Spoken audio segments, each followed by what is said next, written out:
अपने course plant biochemistry का proper start करने जा रहे हैं। जैसे मैंने कल आप लोगों के सामने कोर्स आउटलाइन डिस्कस की थी और उसमें हमने ये देखा था कि प्लांट बायोकेमिस्ट्री में सबसे पहले हम प्लांट की जो प्रॉपर्टी है फोटोसिंथेसिस की, कि ये ऑटोट्रॉफ्स हैं, इनके अंदर एक ऐसी मशीनरी प्रेजेंट है जिसके थ्रू ये ना सिर्फ अपने लिए बल्कि हेटेरोट्रॉफ्स के लिए फूड प्रिपेयर करने की एबिलिटी रखते हैं।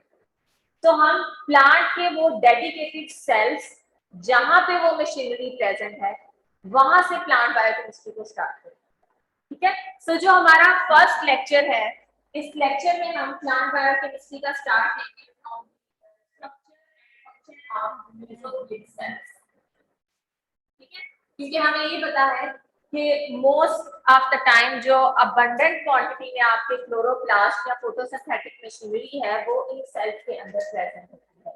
तो हम सबसे पहले ओवरव्यू लेंगे कि सेल का स्ट्रक्चर क्या है। डेफिनेटली इतनी ज्यादा डेप्थ में नहीं जाएंगे, लेकिन थोड़ा बहुत पता होगा कि अच्छा ये ऑर्गेनेलिस है और इनका ये फंक्शन है। ऑब्वियसली ये सारी चीजें आप लोग काफी हद तक सेल बायोलॉजी के कोर्स में पहले से पढ़ चुके हो, तो ये एक तरह की आपकी रिवीजन है, इससे परेशान नहीं होना। हाँ, कुछ ऐसे स्ट्रक्चर्स जैसे प्लांट सेल वॉल जो कि स्पेसिफिकली हमने यहाँ पे आगे हमें हेल्प करेंगे इस कोर्स में, उनको हम उनके स्ट्रक्चर्स को थोड़ा डिटेल में देखेंगे। ठीक है, बाकी जैसे साइटोस्केलेटन है, माइटोकॉन्ड्रिया है, तो इनके बारे में इतनी डेप्थ में नहीं जाएंगे बिकॉज ये आप लोग ऑलरेडी इन चीजों के बारे में जानते हो। ठीक है, सो अगर हम स्टार्ट करें तो ये आपके पास एक जनरल मेसोफिलिक सेल की जो है वो डायग्राम आपको नजर आ रही है, जिसमें आपको ये समझ में आ रहा है कि इसके अंदर फोटोसिंथेटिक ऑर्गेनेल के अलावा बाकी और बहुत से कंपोनेंट्स हैं जो कि सेल के नॉर्मल फंक्शनिंग के लिए जरूरी है, एसेंशियल। ठीक है, इसमें आपके पास आप देख सकते हो उसी तरह से जैसे एनिमल सेल के अलावा कुछ एनवेलप्स होते हैं, कुछ मेम्ब्रेन्स होती हैं, यहाँ पे भी प्रेजेंट है। लेकिन डिफरेंस ये है कि हमारी जो एनिमल सेल्स हैं उनमें वैक्यूल्स कंपैरेटिवली स्मॉल होते हैं, ठीक है, वो ज्यादा क्वांटिटी में प्रेजेंट होते हैं। लेकिन एनी प्लांट सेल में आपके पास ये वैक्यूल्स जो है ये एक सेंट्रल ऑर्गेनेली के तौर पर प्रेजेंट होते हैं। इवन न्यूक्लियस को भी ये पेरिफेरी वाली साइड पे भेज देते हैं बिकॉज वैक्यूल जो है वो सेंटर में प्रेजेंट। इसकी एक सिग्निफिकेंस हम देखेंगे जब हम कैम पाथवे और बाकी कुछ मेटाबॉलिक पाथवेज को डिस्कस करेंगे कि एनिमल सेल्स के अंदर तो एक प्रॉपर सिस्टम है एक्सक्रीशन का। हम अपनी बॉडी से कांस्टेंटली जो वेस्ट मटेरियल हमें नहीं चाहिए होते वो डिफरेंट रूट्स के थ्रू उनको जो है वो एनवायरनमेंट में रिलीज कर देते हैं, बट प्लांट सेल्स के पास जो है वो लिमिटेड रूट्स हैं और मोस्ट ऑफ द टाइम उनकी जो टॉक्सिक वेस्ट मटेरियल या समटाइम्स ऐसे मॉलिक्यूल्स जिनको उन्होंने स्टोर करना होता है बाद में किसी एक्टिविटी में यूज करने के लिए, तो सिर्फ वेस्ट नहीं बल्कि स्टोरेज प्रोडक्ट्स भी इस ऑर्गेनेली के अंदर स्टोर हो सकते हैं, सेव हो सकते हैं। तो यहाँ पे वैक्यूल इसलिए जो है वो थोड़ा एक आपको स्ट्रक्चर में बड़ा नजर आ रहा है, उसकी प्रेजेंस आप जो है वो एनिमल सेल के मुकाबले में ज्यादा ऑब्वियस है, सिर्फ इस रीजन की वजह से जो मैंने आप लोगों के सामने भी डिस्कस। अब अगर हम मेसोफिलिक सेल के जो स्ट्रक्चर है वहां से स्टार्ट करें, ओके, ये just like all other sales ये भी एक सेल है और हमें ये पता है कि नॉर्मली जो यूकैरियोटिक सेल्स हैं उनकी एक डिफरेंशिएशन ये भी है कि उनके अराउंड मेम्ब्रेन्स का एक बहुत अच्छा नेटवर्क प्रेजेंट होता है। डिफरेंट टाइप्स ऑफ मेम्ब्रेन्स हैं, हर मेम्ब्रेन का अपना एक फंक्शन है, बट ये उनकी एक डिफरेंशिएशन है जो कि उन्हें प्रोकैरियोटिक सेल से क्या करती है, अलग करती है, सेपरेट करती है। तो यहाँ पे भी अगर हम स्टार्ट करते हैं तो आप देखेंगे कि इस सेल के अराउंड एक मेम्ब्रेन प्रेजेंट है जो कि प्लाज्मा मेम्ब्रेन है, जस्ट लाइक एनिमल सेल्स। उसी तरह से लिपिड बायलेयर से मिलकर बनी हुई है, सेंटर में प्रोटीन्स प्रेजेंट हैं, एम्बेड हुई हैं, जो एक फ्लूइड मोज़ेक मॉडल कहता है कि प्लाज्मा मेम्ब्रेन का स्ट्रक्चर जैसा हो सकता है, जिसको हम इससे पहले कार्बोहाइड्रेट्स एंड लिपिड्स में भी काफ़ी दफ़ा देख चुके हैं। लेकिन यहाँ पे जो एक आप लोगों ने बात याद रखनी है कि उसकी कुछ हद तक कंपोजिशन चेंज हो सकती है, परसेंटेजेस उनमें डिफरेंस आ सकता है, या इन अदर वर्ड्स के वहाँ पे प्रेजेंट जो प्रोटीन्स हैं, जो एनिमल सेल में प्रोटीन्स हैं, रिसेप्टर्स हैं, चैनल्स हैं, वो डिफरेंट हो सकते हैं। ऑब्वियसली प्लांट सेल की डिफरेंट रिक्वायरमेंट्स है, प्लांट सेल उस तरह से इंसुलिन के रिसेप्टर्स उनमें प्रेजेंट नहीं होंगे उनकी प्लाज्मा में, तो इट डजंट मीन कि प्लाज्मा मेम्ब्रेन का जो स्ट्रक्चर है उसकी केमिकल कंपोजिशन के साथ साथ उसके अंदर प्रेजेंट प्रोटीन्स भी 100% आइडेंटिकल होंगी, नो, डिफरेंसेस होंगे, लेकिन ओवरऑल जैसा स्ट्रक्चर एक एनिमल सेल मेम्ब्रेन का है, प्लाज्मा मेम्ब्रेन का है, उसी तरह का स्ट्रक्चर आपके पास यहाँ पे प्रेजेंट होगा प्लांट सेल मेम्ब्रेन का या प्लाज्मा मेम्ब्रेन का स्ट्रक्चर। इसके अलावा एक जो डिफरेंशिएशन यहाँ पे आपको नजर आएगी वो ये कि एनिमल सेल्स के अराउंड सेल वॉल प्रेजेंट नहीं है, ठीक है। ये कुछ छोटे छोटे से पॉइंट्स हैं जो कि पहले से हम लोग जानते हैं, सिर्फ एक तरह की रिवीजन हो रही है। एनिमल सेल्स के अराउंड प्लाज्मा मेम्ब्रेन प्रेजेंट नहीं होती, इसीलिए हम कहते हैं कि वहां पे ऑस्मोटिक बर्स्टिंग के, श्रिंकेज के चांसेस ज्यादा होते हैं। जबकि जो अगर आप बात करें प्लांट सेल्स की, तो प्लांट सेल्स के अराउंड एक टफ किस्म की मेम्ब्रेन प्रेजेंट होती है जो कि उन्हें एनवायरमेंटल हार्श इफेक्ट से बचाती है। अब ऐसा क्यों है, नेचर ने एनिमल सेल्स के अराउंड वो वॉल क्यों नहीं रखी, प्लांट सेल्स में क्यों रखी है? बिकॉज हमारे अंदर एबिलिटी है मूवमेंट की, हम अपने आप को अपने एनवायरनमेंट के जो हार्श इफेक्ट्स हैं वहां से बचा सकते हैं। कभी शेल्टर की फॉर्म में, अगर बाहर ज्यादा सर्दी है तो हम अपनी अडेप्टेशन इस तरह से करेंगे कि हम जो क्लॉथ्स हैं वो इस तरह के पहनेंगे जो हमें टेम्परेचर से बचाएंगे, अगर गर्मी है तो हम शेड्स में बैठेंगे। तो इस तरह की अडेप्टेशन हम अपनी मूवमेंट की एबिलिटी की वजह से अडॉप्ट कर सकते हैं। जबकि प्लांट सेल्स जो कि डायरेक्टली एक्सपोज्ड है एनवायरमेंटल हार्श इफेक्ट्स, उनके ऊपर डायरेक्ट असर करता है, उस केस में एक ऐसी कवरिंग उनके अराउंड होनी चाहिए जो कि उन्हें प्रोटेक्ट करे। तो मोस्ट ऑफ द टाइम ये टफ किस्म का स्ट्रक्चर है, ये एक्सटर्नल फैक्टर से प्लांट सेल को बचाता है, रिजिड होता है और प्लांट सेल को एक तरह की प्रोटेक्शन प्रोवाइड करता है, and most of the time वो प्रोटेक्शन जो है वो एक्सटर्नल एनवायरनमेंट से ही होता है। ओके, मेम्ब्रेन्स में हमने देखा कि प्लाज्मा मेम्ब्रेन है सेल के अराउंड, सेल मेम्ब्रेन प्रेजेंट है। इसके अलावा ऑर्गेनेलिज जैसे हम लोग बात करते हैं, एंडोप्लाज्मिक रेटिकुलम हो गया, न्यूक्लियस हो गया, तो जिस तरह से यूकेरियोटिक सेल के अराउंड मेम्ब्रेन्स प्रेजेंट होती हैं उनकी ऑर्गेनेलिज के अराउंड, उसी तरह के प्लांट सेल के ऊपर भी ये चीज जो है वो अप्लाई होगी, यानी यहाँ पे भी न्यूक्लियर मेम्ब्रेन प्रेजेंट होगी, एंडोप्लाज्मिक रेटिकुलम के अराउंड मेम्ब्रेन प्रेजेंट होगी, गोल्जी एप्परेटस के अराउंड मेम्ब्रेन प्रेजेंट होगी, यानी जो एक हम सेल की ऑर्गेनेलिज का स्ट्रक्चर पढ़ते हैं वो सारा का सारा अप्लाई हो सकता है यहाँ पे प्लांट सेल्स के ऊपर, सिवाय इसके सेल वॉल जो कि डिफरेंस। इसके अलावा अगर हम बात करें साइटोस्केलेटन, साइटोस्केलेटन भी दोनों सेल्स में प्रेजेंट होता है, प्लांट सेल्स के अंदर प्रेजेंट होता है, एनिमल सेल्स के अंदर प्रेजेंट होता है। ये किसी किस्म की ऑर्गेनेली नहीं है, जैसे मेम्ब्रेन्स ऑर्गेनेली नहीं है, plasma membrane, cell membrane, nuclear membrane, इनको हमने सेलुलर मेम्ब्रेन्स की कैटेगरी में रखा है। उसी तरह से साइटोस्केलेटन भी कोई ऑर्गेनेली नहीं है, बल्कि ये सपोर्टिंग सिस्टम है सेल का। आप इसकी एग्जांपल ऐसे ले सकते हैं जैसे एक रेलवे ट्रैक होता है, उस तरह से साइटोप्लाज्म में भी आपके कुछ ट्यूब्यूल्स का, कुछ प्रोटीन्स का एक ट्रैक बना हुआ है जिसके साथ मोटर प्रोटीन्स एसोसिएट होती हैं और सेल के अंदर ऑर्गेनेल्स मूव कर सकती हैं।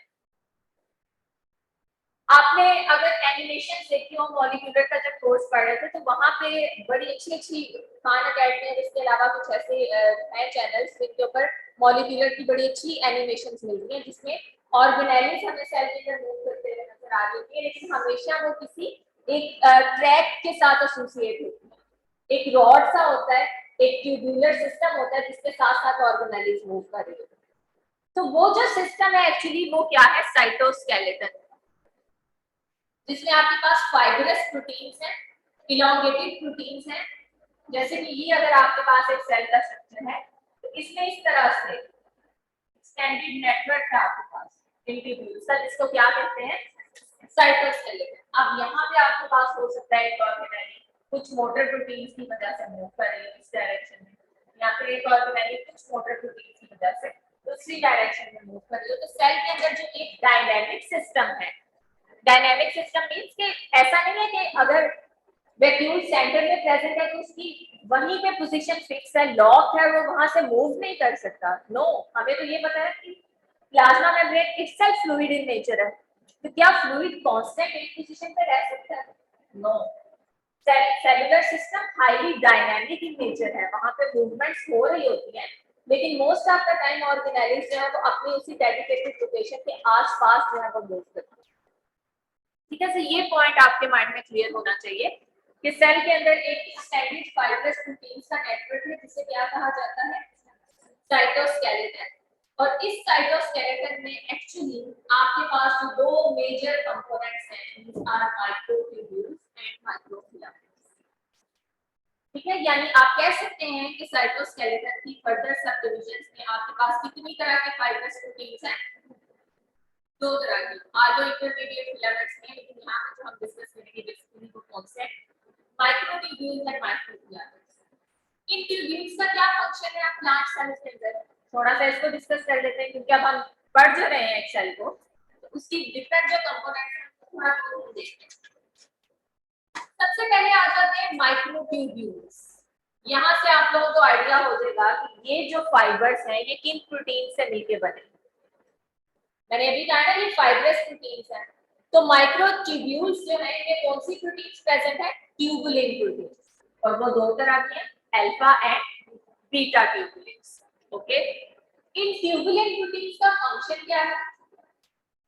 सपोज यहां पे ये जो मैंने स्ट्रक्चर ड्रॉ किया है ये है माइक्रोट्यूब्यूल्स।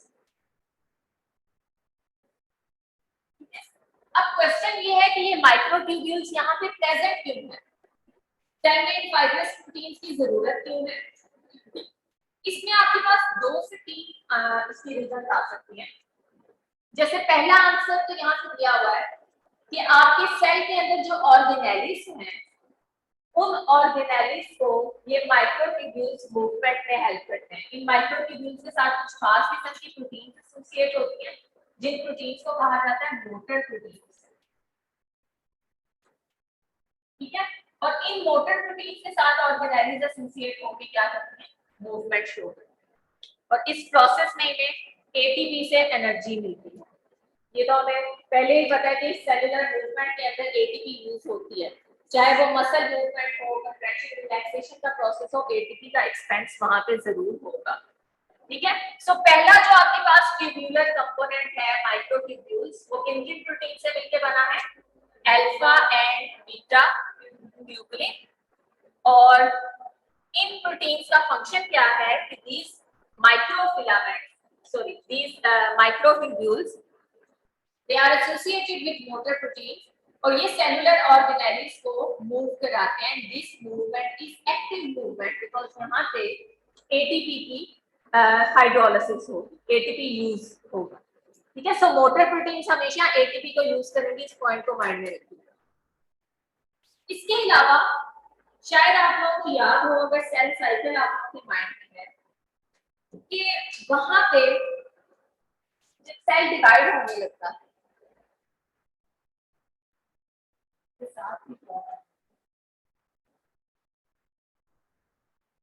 जब सेल डिवाइड होने लगता है उस टाइम पे भी आपकी जो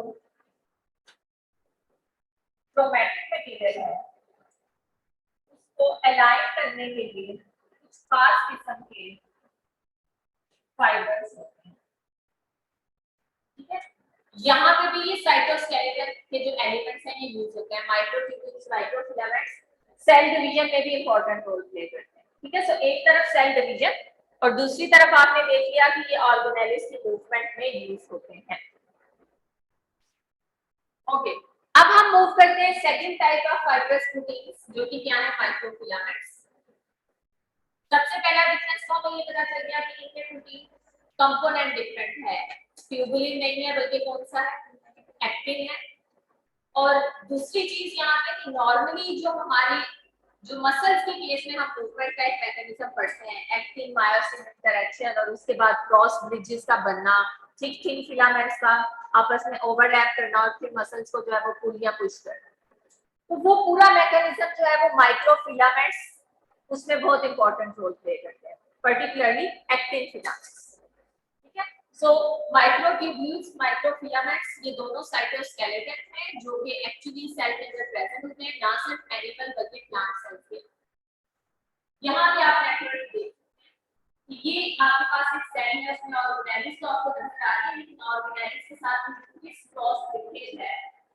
ये एक्चुअली माइक्रोट्यूब्यूल्स या माइक्रोफिलामेंट्स का एक मैश पर्ट है सेल में। ठीक है, तो जैसे वो मकड़ी का एक जाल होता है ना, उस तरह से ये माइक्रोट्यूब्यूल्स माइक्रोफिलामेंट्स जो है ये ऑर्गेनेल्स के साथ लिंक होते हैं और उनको मूव करने में हेल्प करते हैं। ना सिर्फ ऑर्गेनेल्स को बल्कि सेलुलर मूवमेंट में भी इनका बहुत इंपॉर्टेंट रोल है। तो जो नॉर्मली हम एक डायग्राम ड्रॉ करते हैं जिसमें सेल की सेंट्रल स्पेस ब्लैंक छोड़ देते हैं, खाली छोड़ देते हैं, एक्चुअली में वो वैसे नहीं होती। ठीक है, उसमें साइटोस्केलेटल एलिमेंट्स जैसे यस, इसमें वो पॉइंट में लिख दिया है कि जैसे साइटोस्केलेटन के कुछ इंपॉर्टेंट फंक्शन ये भी है कि ऑर्गेनेल्स की स्पेशल ऑर्गेनाइजेशन, इसके अलावा cell division, cell to cell communication में भी इंपॉर्टेंट रोल प्ले करते हैं।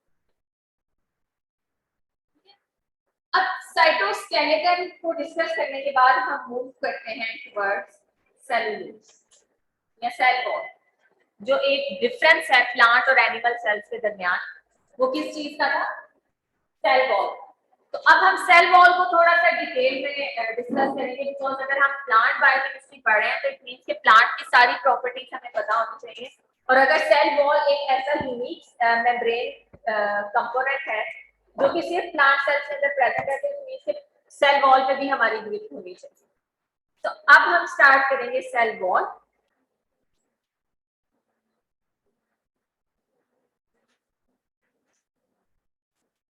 ये चीज शायद आपने सुनी हो कि प्लांट सेल वॉल जो है वो एक्चुअली उसमें मल्टीपल लेयर्स होती हैं, प्राइमरी एंड सेकेंडरी वॉल्स। अब यहां से हम स्टार्ट करेंगे कि सेल वॉल के अंदर कौन कौन से कंपोनेंट्स प्रेजेंट होते हैं, कौन कौन से केमिकल्स हैं जो कि सेल वॉल के स्ट्रक्चर को मेंटेन करते हैं। जैसे सबसे पहले अगर हम स्टार्ट करें तो हम हमेशा ये चीज कहते हैं कि प्लांट और जो बैक्टीरिया या बाकी ऑर्गेनिजम्स जिनके अंदर सेल वॉल प्रेजेंट है उसमें मेजर डिफरेंस किस चीज का है? सेलुलोज। और हमें ये लगता है कि शायद सेलुलोज ही बेसिक कंपोनेंट है जिसने प्लांट सेल वॉल को बनाना। ऐसा नहीं है, सेलुलोज के अलावा बाकी भी कंपोनेंट है, लेकिन जो मेजर कंसंट्रेशन प्रेजेंट है वो किसकी है? सेलुलोज की, जो कि नॉर्मली 40 to 50% होती है। यानी मेजर क्वांटिटी में कौन सा कंपोनेंट है? सेलुलोज। लेकिन सेलुलोज के अलावा और भी बहुत से कंपोनेंट्स हैं, जैसे हेमीसेलुलोज जो कि नॉर्मली 20 to 30% परसेंटेजेस आगे पीछे हो सकते हैं, लेकिन मैं एस्टिमेट दे रही हूँ कि ज्यादा कौन सा है, उसके बाद सेकंड अबंडेंट कौन सा है, थर्ड अबंडेंट कौन सा होगा। ठीक है, देन आपके पास आता है पेक्टिन। पेक्टिन के अलावा प्रेजेंट होता है लिग्निन। इसके अलावा यहाँ पे sometimes salts, inorganic molecules, inorganic ions, silicates वगैरह भी प्रेजेंट होते हैं।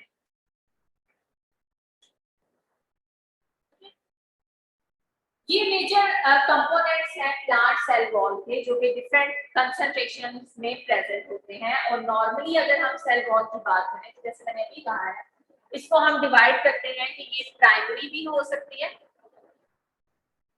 सेकेंडरी भी हो सकती है। अब प्राइमरी और सेकेंडरी वॉल में क्या फर्क है कि जब कोई न्यूली डेवलप्ड सेल होगा उसके अराउंड जो सबसे पहली वॉल बनती है, सेल वॉल बायोसिंथेसिस स्टार्ट होती है, उस वॉल को कहते हैं प्राइमरी या फिर ट्रू वॉल।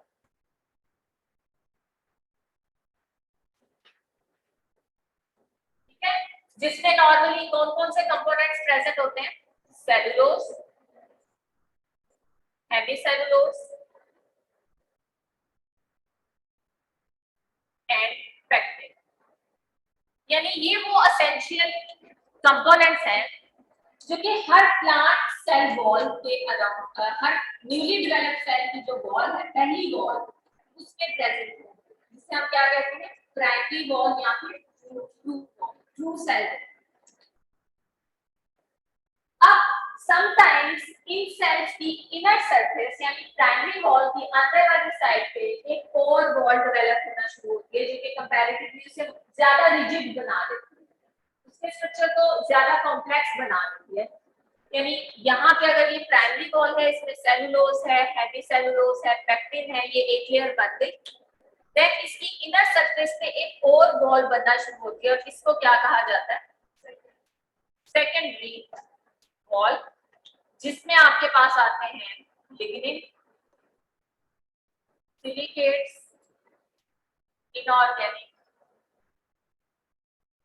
आयंस जैसे कैल्शियम मैग्नीशियम, जो कि इससे ज्यादा टफनेस प्रोवाइड करते हैं। So as a whole plant cell wall combination है primary wall and secondary wall का, लेकिन समटाइम ये भी कहा जाता है कि सेल वॉल का एक और कंपोनेंट है जिसे कहा जाता है मिडल लैमेला।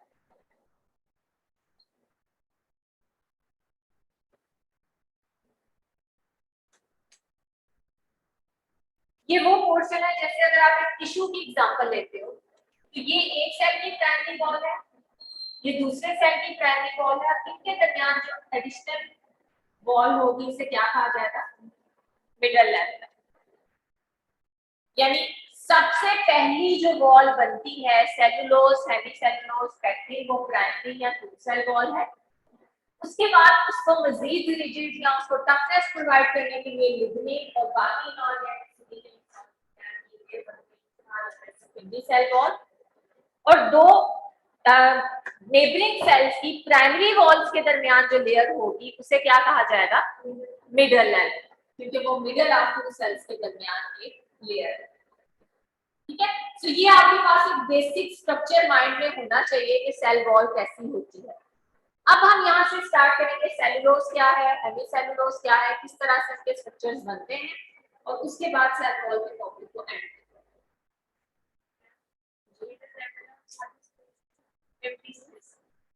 एम्प्टी स्पेस है, लेकिन समटाइम्स आपकी जो प्राइमरी वॉल्स है ना उनकी प्रोजेक्शंस भी डेवलप हो जाती है, जिसकी वजह से ये कहा जाता है कि ये एक एडिशनल लेयर है। लेकिन मोस्ट ऑफ द टाइम अगर हम देखें तो वो एक एम्प्टी स्पेस है प्राइमरी वॉल्स के दरमियान, जो कि एक तरह का बस कनेक्शन है।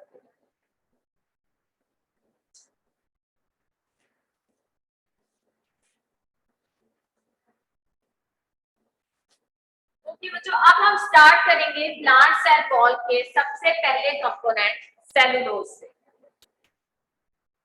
जैसे नॉर्मली ये पूछ लिया जाता है, अच्छा प्लांट बायोकेमिस्ट्री पढ़ी है, सेल वॉल क्या होती है, सेल वॉल के बारे में बताओगे, उसकी फीचर्स जैसे भी मैंने थोड़े से रिवाइज किए तो पूछ लिया जाएगा सेल वॉल किस चीज से मिलकर बनी है, तो सबसे पहले जो आप बताओगे आंसर करोगे वो क्या चीज होगी, सेलुलोज। मैं एक्सपेक्ट कर रही हूँ कि काफी सारी चीजें आप लोगों को पता होगी, लेकिन समटाइम्स बेसिक चीजें भी जहन से निकल जाती हैं, तो उनको अब आप रिवाइज कर लें। जैसे कि पहला जो हमें एक पॉइंट माइंड में रखना है वो ये कि दिस इज अ पॉलीमर, ये पॉलीसेकेराइड है और ये किस मोनोमर से मिलकर बना हुआ है, बीटा डी ग्लूकोज। ठीक है, ये आपके पास एक स्ट्रक्चरल पॉलीमर है जो कि प्लांट के जो प्लाज्मा मेम्ब्रेन है उसको कवर करने जा रहा है, और इसमें मोनोमर कौन सा है, बीटा डी ग्लूकोज। अब आप लोगों को सबसे पहले तो ये पता होना चाहिए बीटा डी ग्लूकोज क्या है, उसके बाद हम सेलुलोज के स्ट्रक्चर की तरफ जाते हैं। इसको समटाइम्स ग्लूकोज की जगह ग्लूकन का वर्ड भी यूज किया जाता है, तो उससे परेशान नहीं होना, ये एक्चुअली ग्लूकन चेन से है, ये ग्लूकोज की ही चेन से। ठीक है, अब ग्लूकोज का साइक्लिक स्ट्रक्चर आप लोग के फिंगर टिप्स पे होना चाहिए, अगर नहीं है यार तो इसको आपने रिवाइज करना है।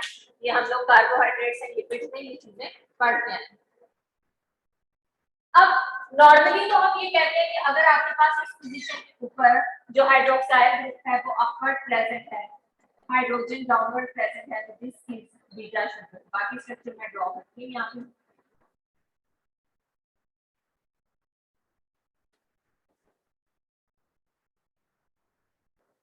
This is beta D glucose.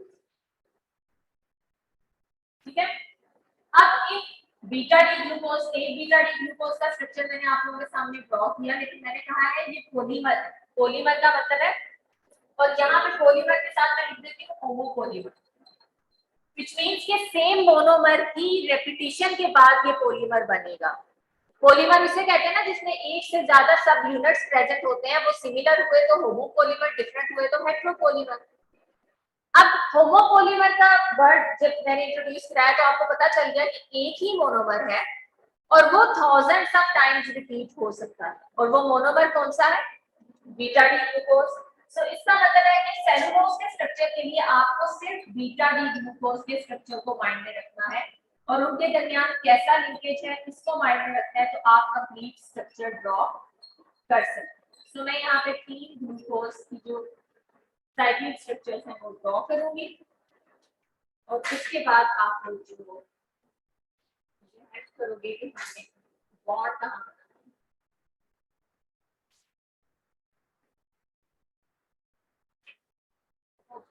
तो ये एक beta D glucose, second beta D glucose and third beta D glucose. अब एक और चीज जो मैं आप लोगों के सामने बताऊंगी जिससे आप स्ट्रक्चर को बड़े आराम से ड्रॉ कर सकते हो वो ये कि इन बीटा डी ग्लूकोज के दरमियान जो लिंकेज है ग्लाइकोसिडिक लिंकेज वो कौन सा होगा? बीटा 1 4। इट मींस कि एक ग्लूकोज की पहली कार्बन दूसरे ग्लूकोज की चौथी कार्बन के जो हाइड्रोक्साइल ग्रुप्स हैं, ये चीज अब याद रखनी है आपने कि हमेशा जो ग्लाइकोसिडिक बॉन्ड बनते हैं वो एक कार्बन के हाइड्रोक्साइल ग्रुप दूसरे कार्बन के हाइड्रोक्साइल ग्रुप के साथ बनाता है, जिसमें क्या होता है कि एक पोर्शन से पूरा OH, दूसरे पोर्शन से हाइड्रोजन और जो ऑक्सीजन है वो कनेक्शन के तौर पे एक्ट करती है। दैट्स व्हाई इस ग्लाइकोसिडिक बॉन्ड को हम क्या कहते हैं? ओ ग्लाइकोसिडिक लिंकेज। तो अगर पूछ लिया जाए कि कार्बोहाइड्रेट्स में कौन सा लिंकेज प्रेजेंट होता है पॉलीसेकेराइड्स में या सेलुलोज में, तो वो कौन सा है? ओ ग्लाइकोसिडिक लिंकेज, बिकॉज यहाँ पे ऑक्सीजन एक कनेक्शन है इन बॉन्ड्स के दरमियान, बॉन्डिंग एटम्स के दरमियान। तो अब मैं यहाँ पे इनको लिंक करती हूँ इस तरह से।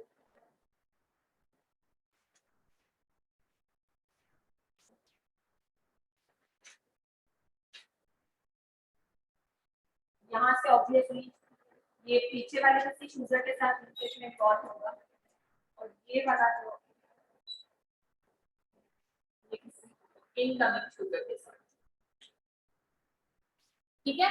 सो ये आपके पास स्ट्रक्चर जो है 1000 ऑफ टाइम रिपीट होगा और रिपीट होने के बाद एक स्टेज ऐसी आएगी जहां पे जाके आप फर्दर चेन इलांगेशन नहीं होगी, यानी आपके पास ये प्रोसेस रुक जाएगा, ठीक है। सो ये आपके पास एक लॉन्ग चेन है सेलुलोज की, जिसमें वो एंड जहां पे एक एनोमेरिक कार्बन फ्री है वो क्या होगा?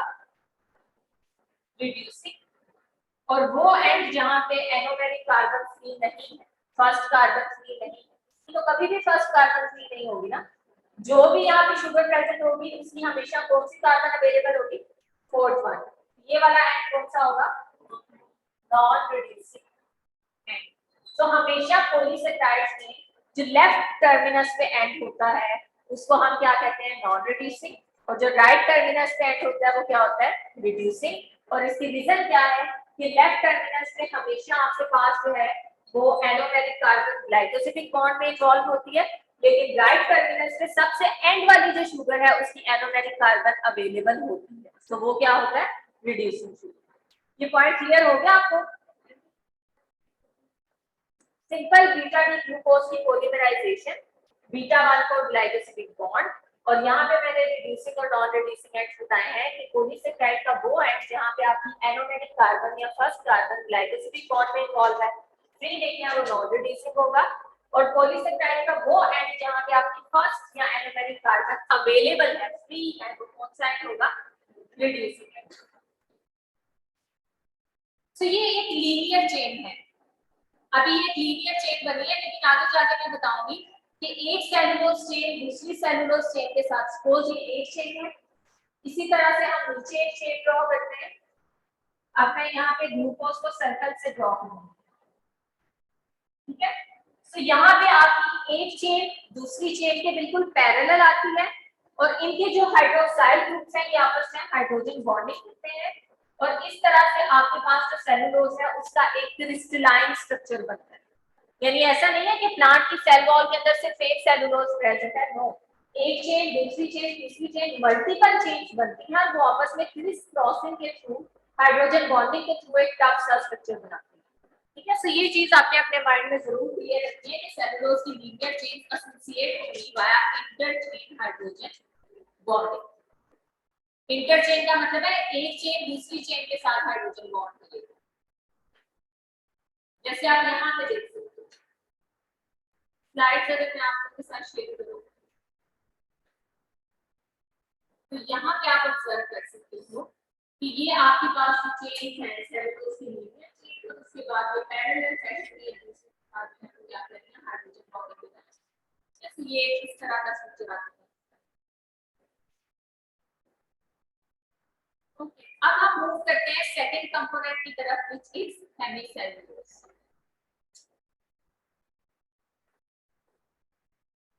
एक और पॉइंट जो मैं यहीं पे क्लियर कर जाती हूँ, उसके बाद हम हेमिसेलुलोज की तरफ जाएंगे। बच्चों बुक्स में आप लोगों को सेलुलोज हेमिसेलुलोज का स्ट्रक्चर किसी और तरह से लिखा हुआ भी मिलेगा। एक तो मैंने यहाँ पे बता दिया ना, एक तरीका ये होता है जिसमें हम बॉन्ड्स को फ्लिप कर देते हैं। ये बॉन्ड आपके पास कौन से बॉन्ड है? फ्लिप, यानी आपके पास एक टॉप पोजीशन पे एक बॉन्डेड एटम डाउनवर्ड पोजीशन पे है। तो इस तरह का जो बॉन्ड होगा ये इसकी डायरेक्शन इनवर्टेड है या फ्लिप है। अब समटाइम्स बुक में क्या होता है कि बॉन्ड को रोटेट करने की बजाय पूरी की पूरी शुगर को रोटेट कर दिया जाता है। तो एक एग्जांपल मैं यहाँ पे देके बता देती हूँ, लेकिन मेरे लिए कोई मसला नहीं, आप इस तरह का स्ट्रक्चर भी ड्रॉ करोगे तो ये ठीक है, लेकिन सिर्फ आपकी इंटरप्रिटेशन के लिए कि एक्चुअली जो फ्लिप स्ट्रक्चर है वो भी ठीक है या वो किस तरह से बनता है वो मैं यहाँ पे लिख रही हूँ। अच्छा, अब अगर मैं आप लोगों से कहूँ कि मुझे इस शुगर का फ्लिप स्ट्रक्चर ड्रॉ करना है तो फ्लिप का क्या मतलब है कि मैंने इसको यहाँ से उल्टा के इस तरह से, जैसे कोई अगर पीएनजी इमेज आप किसी असाइनमेंट में सेट कर रहे हो तो समटाइम ऐसे होता है सीधा इमेज और वो बिल्कुल इन्वर्ट हो जाता है, उल्टा हो गया आप लोगों के सामने आता है। तो यहाँ पे मैं भी इस इमेज की तरह इसको रोटेट करूँ, होगा क्या कि ये वाला जो ऑक्सीजन है ये नीचे चला जाएगा,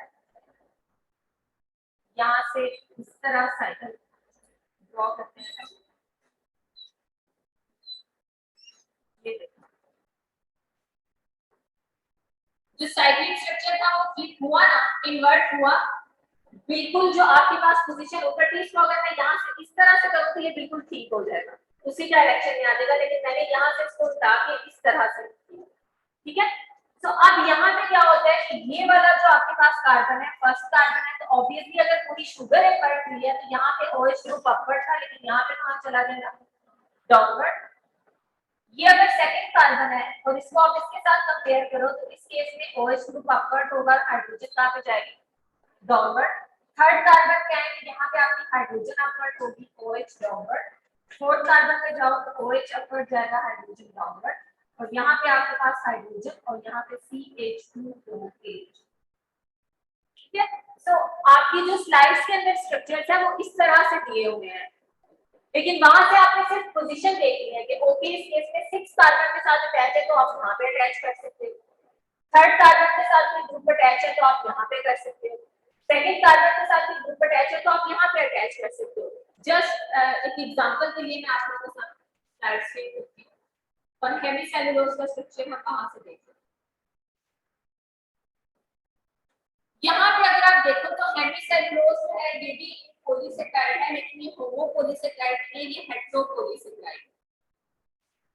ठीक है, अब यहाँ पे डिफरेंस क्या है कि जो लीनियर चेन है आपके पास वो बीटा डी ग्लूकोज की चेन है, यानी सेलुलोज की तरह ही इसी चेन को अगर आप यहाँ पे माइंड में रखो तो सबसे पहले इसी तरह की बीटा डी ग्लूकोज चेन बनेगी जिसमें एक बीटा डी ग्लूकोज दूसरे बीटा डी ग्लूकोज के साथ अटैच होगा, दूसरा तीसरे के साथ अटैच होगा, लेकिन जब ये चेन बन जाती है तो उसके बाद उसकी कुछ सब्स्टिट्यूशन होने लग जाती है, जैसे 6th पोजीशन पे OH ग्रुप रिप्लेस हो जाएगा और उसकी जगह एक शुगर आके अटैच हो जाएगी जिसे हम कहते हैं जाइलोलोज।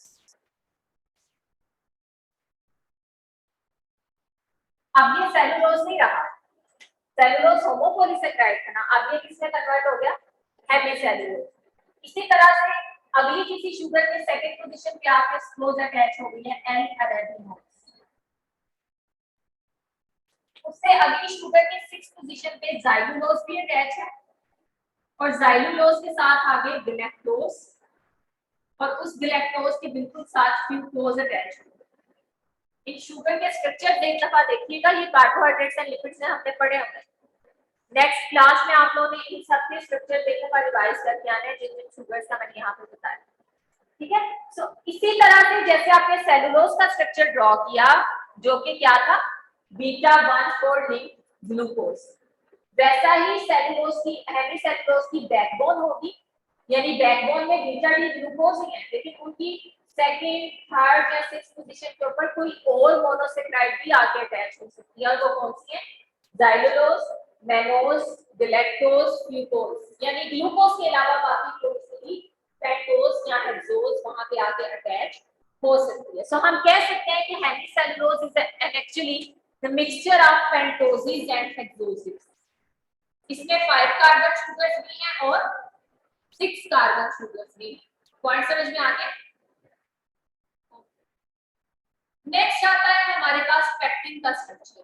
क्योंकि मैंने सेलुलोज का स्ट्रक्चर यहाँ पे ड्रॉ करके एक दफा बता दिया, और उसी स्ट्रक्चर के ऊपर बाकी स्ट्रक्चर जो है वो बेस कर रहे हैं, तो बाकी हम लोग साइड से कवर करते हैं।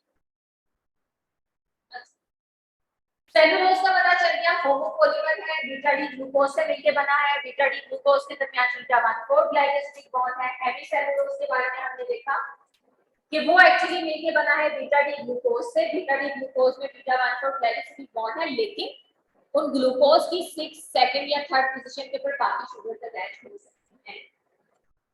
अब अगर हम बात करें पेक्टिन की, पेक्टिन आपके पास एक्चुअली एसिडिक शुगर का पॉलीमर है। एसिडिक शुगर्स क्या होती हैं? आज की क्लास में काफी सारे पॉइंट्स हैं ना, वो कार्बोहाइड्रेट्स और लिपिड्स वाले रिवाइज होंगे। एक दफा बता देता हूं आपको, आपको याद होगा कि हमने कार्बोहाइड्रेट्स और लिपिड्स में शुगर मॉडिफिकेशन की बात की कि कार्बोहाइड्रेट्स की मल्टीपल पोजीशन से जो OH ग्रुप अटैच है उनकी सब्स्टिट्यूशन हो सकती है। जैसे यहाँ पे अगर मैं बीटा डी ग्लूकोज ड्रॉ करती हूँ, तो इस बीटा डी ग्लूकोज की डिफरेंट पोजीशंस पे डिफरेंट ग्रुप्स आके अटैच हो सकते हैं। जैसे आप लोगों को याद होगा कि इस बीटा डी ग्लूकोज से हमने ग्लूकोजामाइड बनाया था, N-एसिटाइल ग्लूकोजामाइड बनाया था, N-एसिटाइल यूरेनिक एसिड बनाया था, फिर हमने ग्लूकोयूरोनिक एसिड डिराइव किया था, ग्लूकोनिक एसिड देखा था। तो अभी मुझे जो चाहिए स्ट्रक्चर, जो मॉडिफाइड स्ट्रक्चर चाहिए, वो कौन सा है? यहाँ पे beta D glucose, beta D glucose, और पेक्टिन के केस में ये ग्लूकोज यूज नहीं होता, बल्कि इसकी मॉडिफाइड शुगर, और वो कौन सी है? Beta D glucuronic acid. Most of the time galacturonic acid भी होता है। जैसे यहाँ पे यस, दिस इज गैलेक्टोयूरोनिक, ठीक है। सो पहले तो आप लोगों ने अच्छे बच्चों की तरह ग्लूकोज और गैलेक्टोज में डिफरेंस देखना है। अगर ये बीटा डी ग्लूकोज है तो हमें ये पता है ग्लूकोज और गैलेक्टोज एक दूसरे के क्या है, क्या है? आइसोमर्स है। Very good. और कौन से आइसोमर्स है Abdullah? Epimers. Yes, very good. Glucose और गैलेक्टोज, ये अभी पिछले दिनों मुझे इत्तेफाक हुआ PCSIR का टेस्ट में नहीं था, वहां पे ये क्वेश्चन आया हुआ था एपिमेरिक केयर। आप लोग छोटी-छोटी चीजें पढ़ना से भूल जाते हैं। अच्छा, यहाँ पे क्या है कि आपके पास ग्लूकोज और गैलेक्टोज जो है ये एक्चुअली क्या है, एपिमर्स है। और किस कार्बन के ऊपर? Carbon number 4। यानी अगर आपने गैलेक्टोज का स्ट्रक्चर याद रखना है तो ग्लूकोज का स्ट्रक्चर ड्रॉ करो और यहाँ पे इन पोजीशन को इन्वर्ट कर दो, जैसे OH एंड H। आप ये ग्लूकोज नहीं रही बल्कि क्या बन रही है? Galactose, beta D galactose. और अगर मुझे बीटा डी गैलेक्टोयूरोनिक एसिड चाहिए, तो यूरोनिक एसिड क्या होता है कि अगर आप अपनी मोनोसेक्राइड के कार्बन नंबर 6 में प्रेजेंट हाइड्रोक्साइल ग्रुप को रिप्लेस कर दो, पूरे कार्बन नंबर 6 को रिप्लेस कर दो किसके साथ? कार्बोक्सिलिक एसिड ग्रुप के साथ। यानी 6 पोजीशन पे कोई और चीज अटैच नहीं है, बल्कि कौन सा ग्रुप अटैच है? Carboxylic acid. So now this is an acidic sugar, जिसे आप क्या कह सकते हो? Beta D galacturonic acid. Glucose है तो ग्लूकोयूरोनिक एसिड, मेनोज है तो मेनोयूरोनिक एसिड, इसी तरह से अगर राइबोस है तो उस केस में आप इसको यूरोनिक एसिड की सफिक्स ऐड कर दीजिए। अब मैंने यहाँ पे जो स्ट्रक्चर ड्रॉ किया,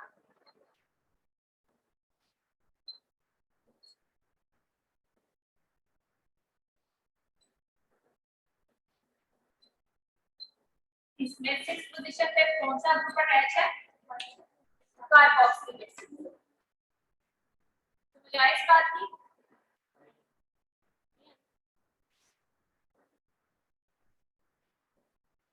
सिंपल शुगर और एसिडिक शुगर में एक चीज का डिफरेंस है, वो क्या है, कार्बोक्सिलिक एसिड। सिंपल शुगर के कार्बन 6 पे अगर आप लगा दो कार्बोक्सिलिक एसिड ग्रुप तो ये आप एसिडिक शुगर है। एसिडिक शुगर को हम कैसे रिप्रेजेंट करते हैं, उसके एंड पे लगा देते हैं यूरोनिक एसिड की सफिक्स, यानी ग्लूकोज है तो क्या बन जाएगी, ग्लूकोज यूरोनिक एसिड, गैलेक्टोज है तो क्या बन जाएगी, गैलेक्टो यूरोनिक एसिड। यस, सो जी हाइड्रोक्साइड को रिप्लेस करता है, लेकिन मैंने सिर्फ आपकी आसानी के लिए ना, क्योंकि जब वहां पे कार्बोक्सिलिक एसिड ग्रुप आना है, मैक्सिमम ऑक्सीजन आनी है, तो ये हाइड्रोजन भी निकल जाते हैं। कार्बन का सोर्स वही है, लेकिन एक्चुअली इसकी ऑक्सीडेशन होती है, ये आएगा इस तरह का। ओके, बच्चों यहाँ पे आप देख सकते हो कि peptide actually polymer of acidic sugar और मोस्टली वो शुगर कौन सी है, गैलेक्टोयूरोनिक एसिड, यानी एक गैलेक्टोयूरोनिक एसिड दिस वन, और ये कौन सी कॉन्फ़िगरेशन है, अल्फा। इससे पहले हेमीसेलुलोज में भी बीटा थी और सेलुलोज में कौन सी थी, बीटा, लेकिन अब यहाँ पे ग्लाइकोयूरोनिक एसिड की कौन सी कॉन्फ़िगरेशन है, alpha configuration. So alpha glycuronic acid, next alpha glycuronic acid, next यहाँ पे इनके दरमियान में कार्बोक्सिलिक एसिड ग्रुप है, बिकॉज़ ये नेगेटिवली चार्ज होते हैं, so most of the time जो कैल्शियम मैग्नीशियम इस तरह के पॉजिटिव आयंस हैं वो इनके साथ क्या हो सकते हैं, अटैच हो सकते हैं, बिकॉज़ अब शुगर्स के पास कौन से ग्रुप्स प्रेजेंट है, acidic groups present. So this is the structure of pectin, which is the third component of plant cell wall. Fourth component is lignin. और लिग्निन के बारे में आपने याद रखना है, तो भी हमने देखा कि ये सेकेंडरी सेल वॉल के अंदर प्रेजेंट होता है। प्राइमरी सेल वॉल को ट्रू सेल वॉल इसलिए कहा जाता है क्योंकि उसमें कार्बोहाइड्रेट्स मोस्टली प्रेजेंट होते हैं, बेसिक कंपोनेंट कार्बोहाइड्रेट्स सिंपल या मॉडिफाइड जैसे। लेकिन जो सेकेंडरी सेल वॉल है उसमें नॉन कार्बोहाइड्रेट मॉलिक्यूल्स की कंसंट्रेशन ज्यादा होती है, जैसे लिग्निन, इनऑर्गेनिक सॉल्ट्स, सिलिकेट्स वगैरह। अब जैसे लिग्निन आप लोगों के सामने मैंने यहाँ पे बताया है कि it is a polymer of phenyl proteins, phenyl groups यानी एरोमेटिक ग्रुप्स जो आपके पास नॉर्मली बेंजीन से राइट होते हैं, उनका एक पॉलीमर है, नॉन कार्बोहाइड्रेट मॉलिक्यूल है और इसमें कौन से कंपोनेंट ज्यादा प्रेजेंट है, फिनाइल ग्रुप ज्यादा प्रेजेंट है। तो आप इसको कह सकते हो कि lignin is an actually polyphenol, इसमें मल्टीपल फिनोल या फिनाइल ग्रुप्स प्रेजेंट होते हैं। ठीक है, इसका कॉम्प्लेक्स स्ट्रक्चर उसमें हम नहीं जाएंगे, लेकिन एक जो डिफरेंस आपने याद रखना है ये कि इसमें कार्बोहाइड्रेट्स नहीं है इसके बिल्डिंग ब्लॉक्स, बल्कि क्या है, फिनाइल प्रोटीन।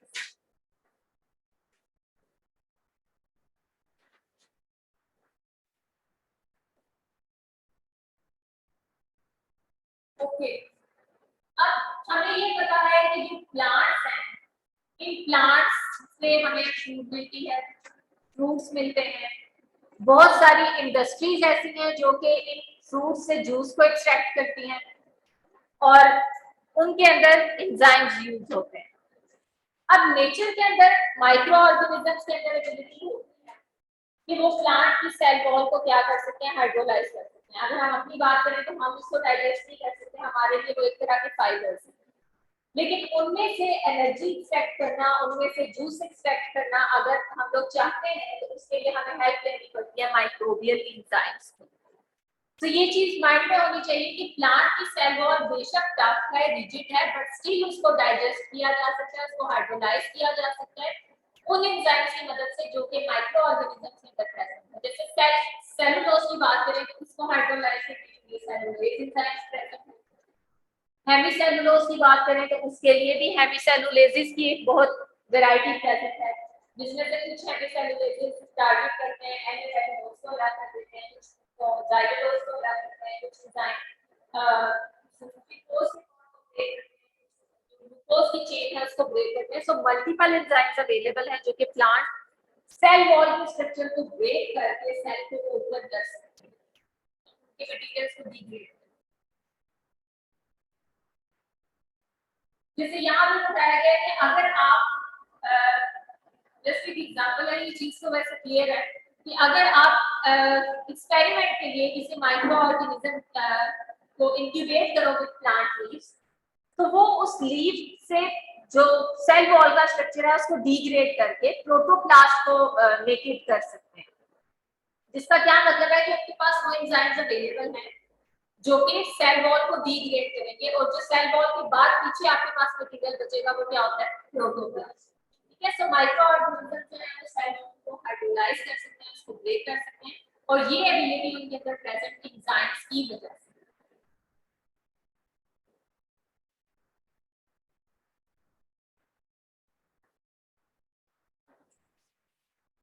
नेक्स्ट हमने ये कहा था कि जस्ट लाइक अदर मेम्ब्रेन, जैसे प्लाज्मा मेम्ब्रेन है उस तरह से सेल वॉल के साथ भी कुछ प्रोटीन्स एसोसिएट होती हैं। ऐसा नहीं है कि इसमें सिर्फ कार्बोहाइड्रेट्स ने एक किस्म का स्ट्रक्चर बनाया है, उसका कोई और फंक्शन नहीं है। नो, प्लांट की सेल वॉल जो है इसके अलावा रिजिडिटी प्रोवाइड करने के अलावा कहीं कहीं सेल की जो एक्स्ट्रा सेलुलर एनवायरनमेंट है उसके साथ कम्युनिकेशन में भी इंपॉर्टेंट रोल प्ले करती है, सेल टू सेल एडहेजन में भी इंपॉर्टेंट रोल प्ले करती है, जैसे हम आगे कुछ एग्जांपल्स में पढ़ेंगे। लेकिन यहाँ पे आप लोगों ने एक चीज याद रखनी है कि जैसे प्लाज्मा मेम्ब्रेन के अंदर ग्लाइकोप्रोटीन्स प्रेजेंट होती हैं, प्रोटीन्स का एक नेटवर्क प्रेजेंट होता है, उसी तरह से सेल वॉल के अंदर भी स्पेसिफिक प्रोटीन्स अटैच्ड हैं, और इन प्रोटीन्स की नेचर क्या है, these are glycoproteins in nature, modified proteins हैं, सिंपल प्रोटीन्स यहाँ पे प्रेजेंट नहीं। ठीक है, जैसे एक एग्जांपल आप लोगों के सामने एक्सपेंसिव प्रोटीन्स, ये भी ग्लाइकोप्रोटीन्स हैं। अब जब प्लांट सेल ने डिवाइड होना है या किसी कंडीशन की वजह से प्लांट का भी स्ट्रक्चर ऐसा, तो प्लांट में जब ग्रो करना है उसके सेल्स भी एक्सपैंड कर सकते हैं, उसके सेल्स भी श्रिंक कर सकते हैं, बेशक वो प्रोटेक्शन में है, बट इसका ये मतलब नहीं कि वो प्रोटेक्शन कोई सॉलिड मटेरियल वो एक्सपैंड या फिर कंप्रेस नहीं कर सकता। नो, सेल वॉल के साथ कुछ खास किस्म की प्रोटीन अटैच होती है जिन्हें एक्सपेंसिव कहा जाता है, जो कि नॉर्मली अगर किसी कंडीशन की वजह से प्लांट को एक्सपैंड करना होता है, ग्रोथ की एग्जांपल अपने माइंड में रखिए, एक तरह का साइज बढ़ा रहा है तो ऑब्वियसली सेल वॉल को जो है वो एक्सपैंड करना है, उसको वहां पे एरिया प्रोवाइड करना है, उस केस में कुछ प्रोटीन्स की मदद से इसका जो डायमीटर है वो ज्यादा, ये सेल के डायमीटर को क्या करेगी, बढ़ा देगी। सो ये एक एग्जांपल है इस पॉइंट को हाईलाइट करने के लिए कि सेल वॉल के साथ कुछ खास किस्म की प्रोटीन्स एसोसिएट होती है जो कि इसके स्ट्रक्चर के अंदर चेंजेस ला सकती है। इसमें एक एग्जांपल कौन सी होगी, एक्सपेंसिव प्रोटीन। ओके, एक और इंटरेस्टिंग पॉइंट जो कि एनिमल सेल्स से प्लांट सेल्स को डिफरेंशिएट करता है वो है प्रेजेंस ऑफ प्लाज्मोडेस्माटा। ठीक है, प्लाज्मोडेस्माटा आपके पास क्या है, आपके जो प्लांट टिश्यूज हैं उसमें प्लांट, एक प्लांट का साइटोप्लाज्म दूसरे प्लांट के साइटोप्लाज्म के साथ कुछ मटेरियल्स को एक्सचेंज कर सकते हैं, मटेरियल्स मूव कर सकते हैं एक सेल से दूसरे सेल्स तक, और ये एक्चुअली होता क्यों है, because of the presence of certain pores या फिर स्मॉल जो है कंपार्टमेंट्स जिसकी मदद से मटेरियल्स मूव करते करते एक सेल से दूसरे सेल, दूसरे से तीसरे, यानी through out the tissue move कर सकते हैं, सब सेल्स तक मूव कर सकते हैं प्रेजेंट। पोर्स आपके यहाँ पे दिखा रहे हैं एनिमल सेल्स में क्या होता है, प्लाज्मोडेस्माटा। तो एक इंपॉर्टेंट प्रॉपर्टी प्लांट सेल्स की, प्लांट सेल वॉल्स की ये है कि एक ग्रोइंग टिश्यू में जो आपकी एक प्लांट की सेल वॉल है वो दूसरे प्लांट की सेल वॉल के साथ फ्यूज कर जाती है। अब यहाँ पे जो मिडल पोर्शन होगा इसको मिडल लेवल है, जो मैंने अभी आपको बताया था ना कि एक सेल की प्राइमरी वॉल दूसरे सेल की प्राइमरी वॉल के साथ जो है वो कनेक्शन बनाती है, और उनके दरमियान जो मिडल पोर्शन होता है उसको मिडल लेवल कहा जाता है। तो यहाँ पे ये जो कॉन्टिन्यूअस आपको जंक्शंस नजर आ रहे हैं, these junctions are plasmodesmata, ये दर्शाते हैं। ठीक है, अब इसमें आपको दो तरह के पोर्स नजर आ रहे हैं, जैसे ये वाला पोर आप देखते हैं एक सेल का साइटोप्लाज्म दूसरे सेल के साइटोप्लाज्म के साथ कनेक्ट है, इन कोर्स को कहा जाता है सिम्प्लास्ट। यानी आपके पास एक जो पूरा टिश्यू है उसमें दो तरह के कोर्स हैं, दो तरह के स्ट्रक्चर्स हैं, एक है सिम्प्लास्ट दूसरे है एपोप्लास्ट। एपोप्लास्ट में आप देखते हो कि ये दो सेल्स के दरमियान में गैप है, ये साइटोप्लाज्म नहीं है, ये अलग से कोई सेल नहीं है, ये एक स्पेस है। जबकि सिम्प्लास्ट में क्या है कि एक सेल का साइटोप्लाज्म दूसरे सेल के साइटोप्लाज्म के साथ जो है वो फ्यूज हुआ है। तो ये जो बिगर कंपार्टमेंट्स आपको नजर आ रहे हैं इस पिक्चर के अंदर, ये सिम्प्लास्ट है। जो स्मॉलर कंपार्टमेंट्स नजर आ रहे हैं, जो कि जैसे सिर्फ अगर यहाँ पे मैं अपने दोनों हाथों को फ्यूज करती हूँ तो जो बीच में स्पेस है ये क्या होगी, एपोप्लास्ट। ठीक है, कंपार्टमेंट एक इस तरफ है और दूसरा कंपार्टमेंट इस तरफ। और जो पोर्स हैं जिनमें इनको कनेक्ट करते हैं एक सेल के साइटोप्लाज्म को दूसरे सेल के साइटोप्लाज्म के साथ, वो क्या है, प्लाज्मोडेस्माटा। तो प्लाज्मोडेस्माटा के थ्रू सिम्प्लास्ट के दरमियान मटेरियल्स का क्या होता रहता है, एक्सचेंज होता रहता है, ट्रांसफर होता है।